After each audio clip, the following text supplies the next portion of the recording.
오늘도 저희들에게 하나님 말씀을 배울 수 있도록 교회로 인도하시니 감사합니다. 오늘도 저희들이 지역 교회에 대하여 우리가 말씀을 찾아보고 배울 때에 저희들에게 깨달을 수 있도록 명철을 허락해 주시기를 원합니다. 또 그래서 저희의 믿음과 잘 결합해서 우리가 흔들리지 않는 그러한 바른 교리의 틀을 가질 수 있도록 주님 도와주시옵소서. 예수님의 이름으로 기도합니다. 아멘. 네, 우리 지난 시간에 이어서 지역 교회의 두 번째 시간을 갖도록 하겠습니다. 지역 교회에 불러냄을 받은 무리라고 말씀을 드렸고요. 또 이 지역 교회의 의미에는 지역 교회도 있지만 또 다른 교회의 의미도 있습니다. 그거는 보편적인 교회, 유니버셜 처치라고도 하고요. 이것은 한마디로 주님의 몸된 교회, 그것은 온 우주에 교회는 하나뿐이 없다, 이런 개념입니다. 그러한 지역 교회와 보편적인 교회 두 개로 나눕니다. 근데 이 두 개를 너무 한쪽만을 치우쳐서 교회라고 하면 그것도 또한 또 오류죠. 그래서 주님의 몸된 교회인 지역교회가 없으면 또 그리스도의 몸된 교회 자체도 또 없습니다. 그렇다고 또 지역교회가 없으면 또 주님의 몸된 교회도 보여줄 수 없는 거고, 두 개의 이 교회는 서로 상호관계입니다. 지역교회는 언제 시작됐냐면요, 오순절에 시작이 됐습니다. 오순절입니다. 십자가에 달려서 피 흘리셨다, 그때 아닙니다. 오순절 때 주의 교회는 시작됐습니다. 언제 끝나냐면요, 주님께서 재림하실 때 그때 교회는 끝납니다. 이제 주님께서 재림하실 때 이 교회는 끝납니다. 그래서 말씀드린 것처럼 교회는 무엇으로부터 불러냄을 받은 무리다. 자, 여러분들 9번째 보십시오. 그 유인물 9번째, 교회라는 말은 문자 그대로 의미한다면 무엇으로부터 불러냄을 받은 무리라는 뜻이다, 이 말씀입니다. 헬라어로는요, 에클레시아입니다. 에클레시아 많이 들어보셨죠? 그리스에서는 민회라고도 불리고 있습니다. 민회. 자, 처음에 그리스도인들은 어떻게 모였을까요? 처음에는 집에 모였습니다. 누구누구의 집에 모였습니다. 그래서 따로 교회라는 장소가 있지 않았습니다. 그래서 성경에 여기저기 보면 그런 누구누구 집에 모였다, 누구누구 집에 이렇게 편지한다, 누구누구 집이라는 것은 가정교회를 얘기하는 거죠. 자, 그래서 말씀을 보게 되면 빌레몬서 1장 2절 말씀 한번 보겠습니다. 빌레몬서 1장 2절 말씀에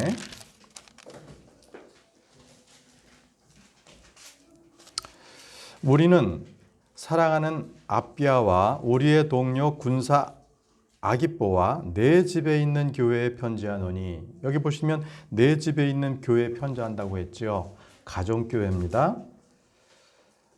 말씀 한 구절 더 보겠습니다. 골로새서 이번에 보실까요? 골로새서 4장 15절입니다. 골로새서 4장 15절. 라오디게아에 있는 형제들과 눈바와 그의 집에 있는 교회에 문안하라. 자, 그의 집에 있는 교회에 문안하라, 이렇게 돼 있죠. 그러니까 눈바라는 형제의 집에 모였다는 것이죠. 그래서 교회라는 것은 어떤 특정한 장소가 아니어도 어느 집에서 모임을 가졌다는 것을 볼 수 있습니다. 자, 이것은 집회의 장소, 모임의 장소라는 의미지 더 이상의 뜻은 의미는 없습니다. 자, 지금부터는요, 이 교회가 구분해야 할 것들이 몇 가지가 있습니다. 중요한 구분인데, 보통 성경을 읽다 보게 되면 이 교회와 다른 용어들에 대해서 정확한 구분이 필요합니다. 오늘은 이 시간에 이 구분되어야 할 교회와 구분되어야 할 것들을 한번 살펴보겠습니다. 자, 교재 보십시오. 첫 번째, 교회는 왕국이 아닙니다. 왕국이 아닙니다. 교회와 왕국은 다릅니다. 교회는 유기체입니다. 그러나 왕국은 조직체입니다. 교회는 이 땅에 왕이 없죠. 교황은 성경에 있는 직책이나 직무가 아닙니다. 교회는 무엇이냐면 대언자, 사도, 복음 전도자, 목사, 교사가 있습니다. 반면 왕국에는 왕이 있습니다. 교회는요, 머리 대신 예수 그리스도가 계십니다. 그래서 교회와 왕국은 다르다. 둘째, 보이는 교회와 보이지 않는 교회는 다릅니다. 보이지 않는 교회 적어 놓으십시오. 보이는 교회, 지역교회입니다. 그래서 우리 출석하는 교인들로 우리 교회는 이루어져 있습니다. 이 교회에는 장로, 집사, 교사 등 다양한 직분을 맡은 분들이 있죠. 반면에 보이지 않는 교회는 어떻습니까? 이 보이지 않는 교회에는 지금 이 땅에는 없습니다. 어린 양의 생명책에 기록된 그 이름으로 기록된 사람들의 모임, 저 하늘에 있습니다. 이것이 보이지 않는 교회입니다. 그곳에는 목사도 없고요, 장로나 교사도 없습니다. 오직 예수 그리스도, 그분으로만 된 것입니다. 그분이 모든 것이 되시는 바로 그런 교회가 보이지 않는 교회입니다.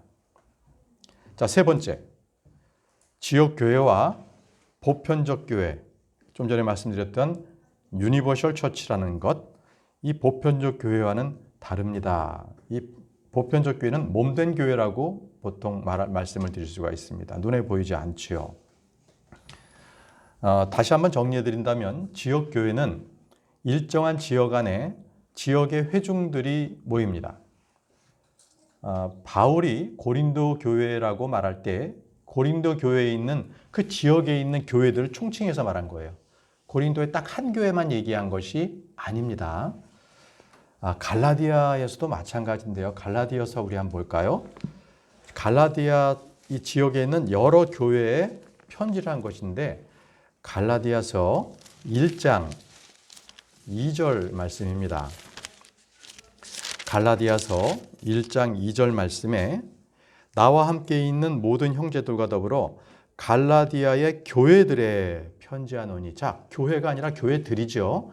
예, 복수입니다. 그래서 갈라디아 지역에 있는 여러 교회에 이 바울이 서신을 보낸 거예요. 그게 갈라디아서입니다.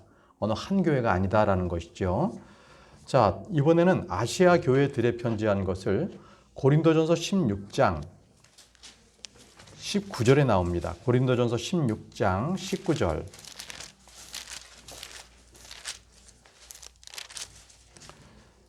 아시아의 교회들이 너희에게 문안하고.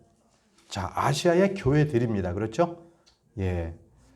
자, 이번에는 고린도 후서로 넘어가서 마케도니아의 교회들에 대해서 한번 써 있는 것을 보겠습니다. 고린도 후서 8장 1절입니다. 고린도 후서 8장 1절에 또한 형제들아 마케도니아의 교회들의 베푸신 하나님의 은혜를 우리가 너희에게 알리노니. 자, 마케도니아의 교회들이라고 했습니다. 그렇죠? 그 지역에 여러 지역교회가 있다는 말씀입니다. 자, 그러면 이제 지역교회, 이렇게 지역교회는 특정한 한 교회가 아니라 그 지역의 모든 교회를 지칭했다, 이렇게 말씀드릴 수가 있죠. 그런데 이것을 잘못 알아서 교리적으로 적용하는 교회가 지방교회입니다. 지방교회는 대구 그러면 대구에 딱 한 교회뿐이 없어요. 네, 그렇게 지금 성경을 잘못 이해한 교회, 지방교회입니다. 또 지역교회가 아닌 보편적 주님의 몸된 교회, 이것을 사용하는 교회가 있습니다. 바로 로마 캐토릭입니다. 거기서는 모든 교회가 한 교회다. 그래서 우주적으로 다 있는데 그것이 다 교황이 있는 딱 그 캐토릭, 그거 딱 하나로 뭉쳐 있다. 그래서 유니버셜 처치를 그렇게 얘기합니다. 이거 잘못된 적용입니다. 그것은 주님께서 나의 몸된 교회라고 말씀하셨던 것이지 캐토릭 교회 하나를 총칭해서 그게 중심이 돼서 각 나라 지역마다 있는 각 그 성당들이 하나가 된 것이다, 이렇게 얘기한 것이 아닙니다. 네. 자, 네 번째 볼까요? 네 번째는요, 현실 교회가 있고요, 영광스러운 교회가 있습니다. 그래서 현실 교회와 영광스러운 교회는 구분돼야 됩니다. 많은 사람들이 성경에 나오는 이상적인 교회상을 현실적 교회에서 찾으려고 합니다.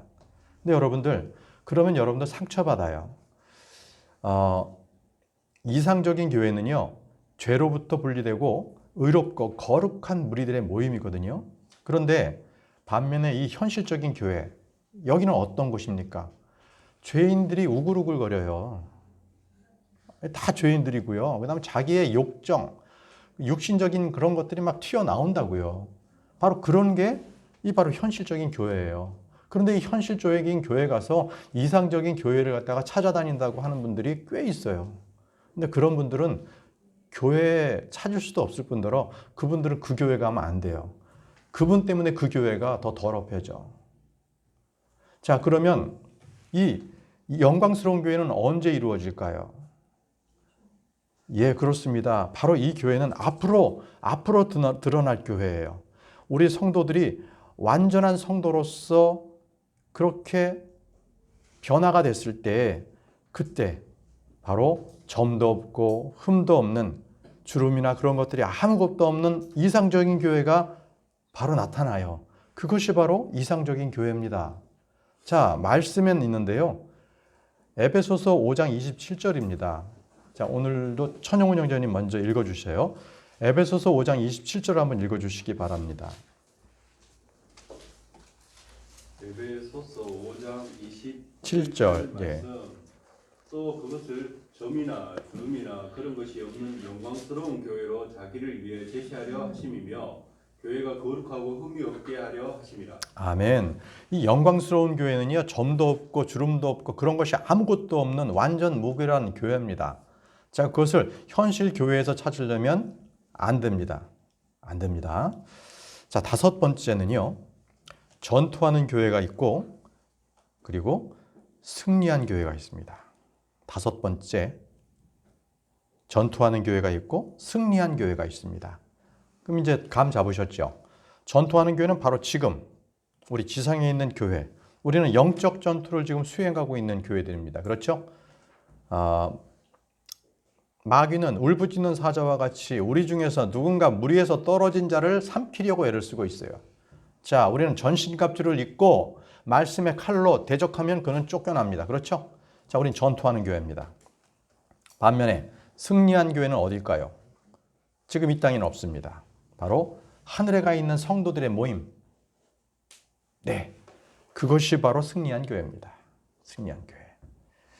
자, 지금부터는 이 교회가 어떻게 문자적으로 시작됐나, 그 시작되기 전까지 다양한 교회라고 불림을 받았는데요.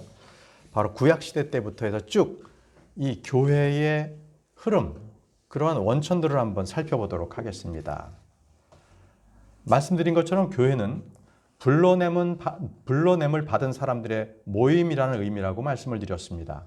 그렇다면 최초로 불러냄을 받은 사람은 노아입니다. 자, 노아의 방주에 탄 8명, 여러분들은 10번에 있습니다. 10번째에 문자적 의미에서 처음 교회는 노아의 방주에 탄 8명입니다. 그들은 불러냄을 받았습니다. 그들은 하나님의 진노 아래 있던 세상으로부터 불러냄을 받았죠.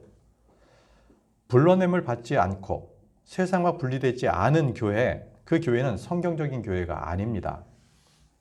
세상 속으로, 세상과 더불어 세상과의 과교 역할을 자임하는 그러한 교회들이 꽤 있습니다. 그런 교회는 성경과는 아무 관련이 없습니다. 그런 교회의 대부분은 이런 사상을 가지고 있다는 걸 알고 계세요. 공산주의입니다. 사회주의입니다. 그러한 사상이 깔려있는 교회가 바로 그런 교회입니다. 세상과 함께 간다. 그렇다면 우리는 어떤 교회입니까? 불러냄을 받은 교회는 어떤 일을 해야 되나요? 바로 그 세상에 대하여 증언해야 합니다. 증언해야 합니다. 노아가 그랬습니다. 노아는 그 세대가 물로 심판받을 것에 대해서 증언했습니다. 그 증언하기 위해서 노아는 불러냄을 받았습니다. 그렇죠? 예. 바로 노아는 세상의 죄를 증거하고 하나님의 진노가 임할 것을 전파하는 의의 전파자였습니다. 자, 그 다음 불러낸 교회라고 보이는 것은 아브라함입니다. 아브라함과 그의 친족입니다. 처음이 이제 노아였고 그 다음에 아브라함이 불러냄을 받았어요. 원래 주님은 아브라함을 혼자 부르셨어요. 그런데 그때의 아버지하고 친척 롯이 따라 나왔지요. 친척들이 따라 나왔던 것입니다. 자, 왜 하나님께서는 아브라함을 불러내셨습니까? 아브라함이 있던 그 지역은요, 갈대아 지역인데, 갈대아 우르인데, 그 당시에 거기서는 우상들이 넘쳐났습니다. 니므롯 아시죠? 니므롯, 그리고 세미라미스를 신격화해서 이 달신, 그리고 태양신으로 숭배를 했던 것입니다. 아주 마귀가 아주 그냥 막 창궐했던 지역입니다. 그래서 그곳에서 아브라함을 불러내신 것입니다. 네. 그래서 아브라함의 역할은 무엇입니까? 유일하신 하나님 한 분을 증거하고 또 그분을 전파하는 일에 아브라함에게 그 사명이 맡겨진 것입니다. 예. 자, 그 다음에 교회는 어느 교회입니까? 그거는 사도행전 7장에서 스데반이 광야교회를 얘기했습니다. 출애굽한 이스라엘 백성들을 광야교회라고 얘기했습니다.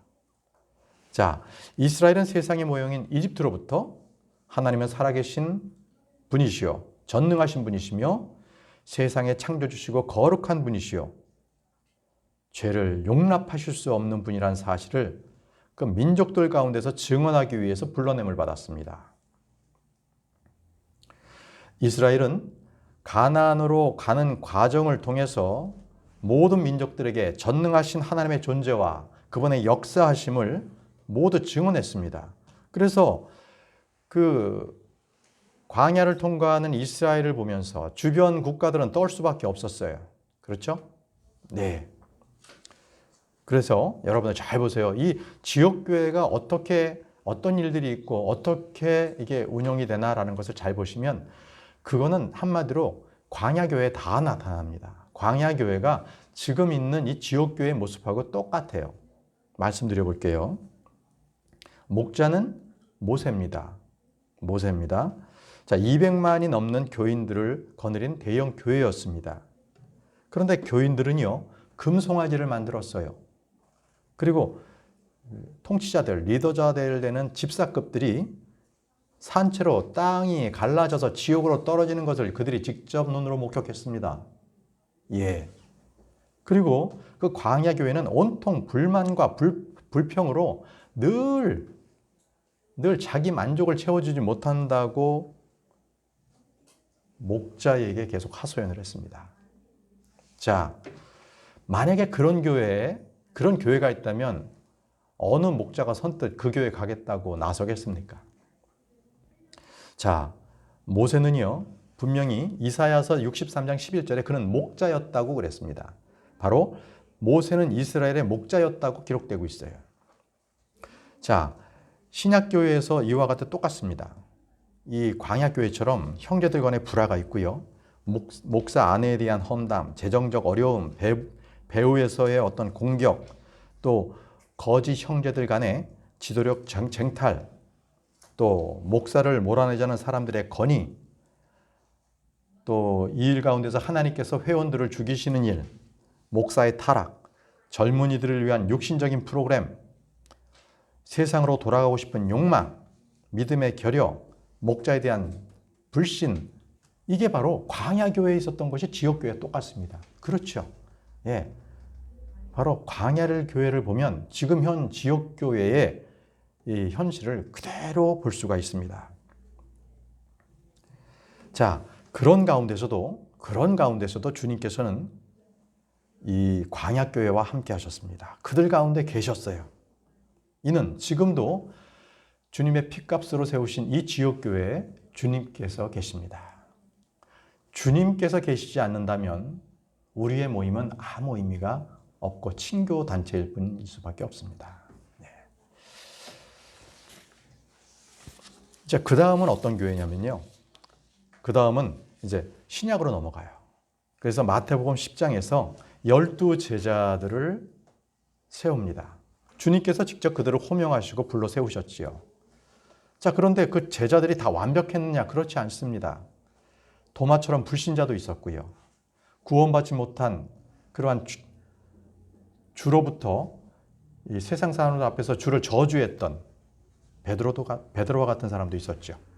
또 재정을 관리하던 유다는 마귀였습니다. 이토록 12 제자에 대해서도 아주 이 완전하게 걷는 자들은 거의 없었습니다. 자, 지금까지 이 불러냄을 받은 무리들, 이런 무리들은 단지 문자적으로 적용해 본 교회였지 실질적으로 그리스도의 몸된 교회는 아니었습니다. 자, 이제 이들은 이스라엘 사람들에게 하나님의 왕국을 선포하고 증언하기 위해서 제자들은 불러냄을 받았습니다. 이들은 주 예수님께서 다윗의 아들이시요 유대인의 메시아시고 또 다윗의 보좌에 앉으실 분이라는 사실을 이스라엘 사람들에게 증언하기 위해서 불러냄을 받았습니다. 제자들이요. 예. 자, 이들은 오순절 성령 강림을 통해서 살아있는 교회 유기체로 변했습니다. 그때 변했어요. 그래서 이제 그때부터 본격적인 신약교회가 시작이 된 것입니다. 이때부터 이들의 증언은 유대인의 메시아일 뿐 아니라 세상 죄를 제거하시는 하나님의 어린 양, 피의 대속과 부활을 증언하기 시작했습니다. 이게 신약교회의 참된 모습이었습니다. 지난주도 말씀드렸지만 신약교회는 성경에 117번이 나옵니다. 그 중에서 광야교회가 한 번, 이방인의 교회가 딱 한 번씩 나오고 나머지 10번, 그 중에서 10번이 그리스도의 머리로 하는 유기체, 영적인 몸을 언급하고 있습니다. 107번이 지옥교회를 의미하고 있는 거고요. 10번이 그리스도의 몸된 교회, 유니버셜 처치를 얘기하고 있는 것입니다. 그만큼 지역교회에 주님께서는 비중을 두셔서 말씀을 하신 것이죠. 지역교회는 얼마든지 세울 수 있습니다. 그렇지만 몸된 교회는 누구도 예수 그리스도 외에는 세울 수가 없는 그런 교회입니다. 자, 이제는요. 이 지상에서 지역교회가 해야 할 일이 무엇인가 이 세 가지를 알아보고 마치려고 합니다. 먼저 지역교회가 해야 할 일에 앞서서 지역교회 목자들에게는 아주 중요한 두 가지가 있습니다. 두 가지를 주의해야 되는데 그 말씀은 사도행전 6장 4절에 나오는 것처럼 오직 말씀과 기도 사역입니다. 오직 말씀과 기도 사역에 목자는 전념해야 합니다. 만약에 이 둘을 저해야 하는 상황이 있다면 바로 그것을 교회의 일원들에게 맡기고 자신은 말씀의 사역과 기도에 전무해야 합니다. 교회 행정, 성도들의 집안을 살피는 일이라든지 그들의 뒤치다꺼리를 하는 데에 목자가 해야 할 일이 아니라는 것입니다. 오늘날 많은 교회의 목사들이 성도들의 비위를 맞추고자 눈치를 보느라 돌잔치, 생일잔치, 결혼, 회갑잔치, 가족의 대소사 다 참여하고 있어요. 이것은 안 됩니다. 목사는 말씀에 전념하고 기도해야 할 사람입니다. 도리어 그것에 참여하는 것보다 남아서 교회에서 기도하면서 여러분들을 위해서 중보기도 하는 것이 훨씬 더 여러분들에게 소중합니다. 어느 목사님께서 이민 목회를 시작하기 위해서 미국에 도착하셨는데 그때 공항에 마중 나온 선배 목사님이 한 말이 있습니다. 그분께서 하신 말은 절대 공항에 마중 나가지 마라 였습니다. 절대 공항에 마중 나가지 마라. 자, 이민 목회자가 운전기사가 되는 것은 한순간이라는 것입니다. 한순간이다. 오직 말씀과 기도에만 전무하라. 바로 이런 뜻이었습니다. 자, 그럼 우리 지역교회가 이 세 가지 활동에 힘을 써야 하는데 그 세 가지를 말씀드리고 마치겠습니다. 자, 첫 번째, 여러분들 11번째에 나와 있습니다. 11번에 지역교회가 할 일 3가지. 첫째, 죄인들에게 복음을 전하는 것입니다. 죄인들에게 복음을 전하는 것. 각 개인에게 복음을 전하는 것은 성도들이 자발적으로 해야 합니다. 언제 모여서 우리 복음 전하러 가자. 이것은 성도들이 자원해서 해야 할 일이지 어떤 교회에서 프로그램을 만들어서는 절대 안 된다는 것입니다. 전도 프로그램을 교회에서 만들어서는 안 됩니다. 전도하러 갈 분은 어디든지 본인들이 가면 됩니다.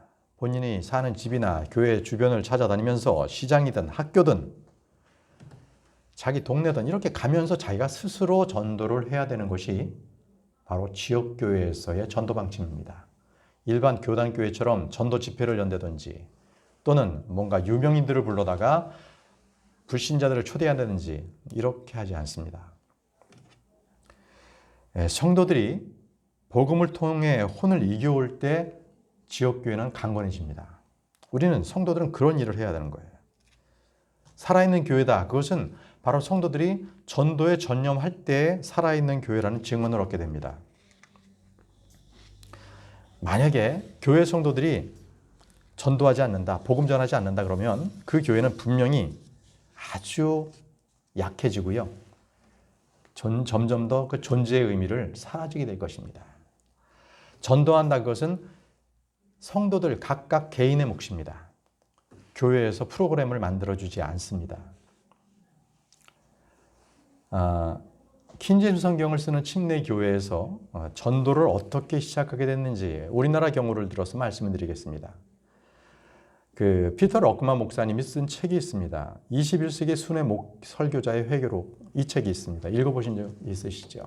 이거는 이제 럭만 목사님께서 일생을 통해서 복음을 전했던 그러한 여러 사례들, 그 중에서 특이했던 것들을 발췌해서 세계 여러 곳을 다니면서 복음을 전했고 그들이 어떻게 변했는지 또는 어떠한 일들이 가운데에서 복음이 전해졌는지를 그렇게 증거한 그런 회교록입니다. 자, 이 책을 읽어본 형제들이 자발적으로 일어났어요. 자발적으로 그 형제들이 일어나서 우리가 전도지를 가지고 교회에 나가서 우리가 설교하자. 자, 이 모임이 지금 각 우리 독립침례교회에 있는 거리 선교단이 된 겁니다. 거리 설교가 그렇게 해서 시작이 됐습니다. 그렇게 해서 몇몇의 형제들이 합심하자 거기서 한 두세 팀이 더 나타나서 세 팀을 이루어서 계속적으로 그들이 돌아가면서 거리 설교를 하게 됐던 것입니다. 백화점 앞에서, 역전 앞에서, 시장 앞에서 이렇게 자발적으로 거리 전도를 시작하게 됐던 거예요. 그때 교회의 역할이 있습니다. 교회는 그들이 나갈 때 필요한 팻말, 전도지, 앰프, 그러한 모든 비품들을 교회에서 다 지원해 줍니다. 자, 이렇게 성도가 해야 할 역할, 전도를 위해서 해야 될 역할과 교회의 역할이 구분되어 있어요. 이것이 바로 독립침례교회에서 하는 전도 방식입니다. 그래서 앞으로도 교회는 저희 교회도 전도지를 마련해 놓고 있습니다. 언제든지 여러분들은 전도지 가져가셔서 주변에 전도를 하시기 바랍니다. 저도 이제 내년 6월에 대구에 내려오면 제 스스로가 전도할 거예요. 이 지역을 다 전도하고 다니고 할 텐데 내가 전도하기 때문에 그때 나오세요. 절대 안 그렇습니다. 여러분들 스스로 각자 계시는 지역에서 또는 시간이 됐을 때 교회에 나오셔서 자발적으로 하시는 전도를 우리는 좋은 사례로 꼽습니다. 아시겠죠? 네. 자, 두 번째는요. 지역교회가 해야 할 두 번째는 성도들에게 믿음을 세워주는 일이다. 성도들에게 믿음을 세워주는 것. 교회는요, 성도들의 믿음을 세워줄 뿐만이 아니라 덕을 세워주고 진리의 지식을 가르쳐주고 성령의 열매를 맺는 삶을 살도록 훈육합니다. 성경의 구절을 비교해서 올바로 구분해서 가르치는 일, 그리고 함께 기도하는 일, 그리고 불신을 책망하는 설교, 세상으로 돌아가고자 하는 그런 욕구를 끊어버리는 일, 이런 일들을 교회에서 합니다. 바로 성도들을 믿음으로 세워줄 수 있도록 그러한 교회에서는 그러한 역할을 합니다. 세 번째는 우리 주 예수 그리스도를 영화롭게 하는 일입니다. 영화롭게 하는 일. 그래서 이 주님을 영화롭게 하는 것에 대해서는 어떤 단체와도 진리의 말씀은 성경에 대해서 타협하는 것을 거부합니다. 그래서 이 지역교회에서 꼭 해야 할 세 가지를 다시 말씀드리면, 죄인들에게 복음을 전한다. 성도들에게는 믿음과 진리의 지식을 가르친다. 세 번째는 우리 주님을 영화롭게 하는 일. 그것을 언제나 지역교회에서는 최우선 사역으로 삼는다. 이렇게 되겠습니다. 자, 오늘 지역교회가 해야 할 일, 이 세 가지까지 알아봤습니다. 나머지는 다음 주 시간에 계속적으로 이어서 공부하도록 하겠습니다. 기도하고 마치겠습니다. 거룩하신 아버지 하나님, 주님의 크신 사랑을 감사합니다. 저희들에게 예수 그리스도의 몸된 교회를 허락해 주시고 우리가 세상으로부터 분리되어서 우리가 하나님을 영화롭게 하는 그러한 사역에 참여케 하시니 감사합니다. 우리 성도 모두가 주님께서 주신 이 지역교회를 든든히 세워갈 수 있도록 우리가 믿음에 굳게 서게 하시고 말씀을 듣게 하시고 훈육받게 하시고 세상과 단절되어서 믿음으로 올바로 성장할 수 있도록 도와주옵소서. 예수님의 이름으로 기도합니다. 아멘.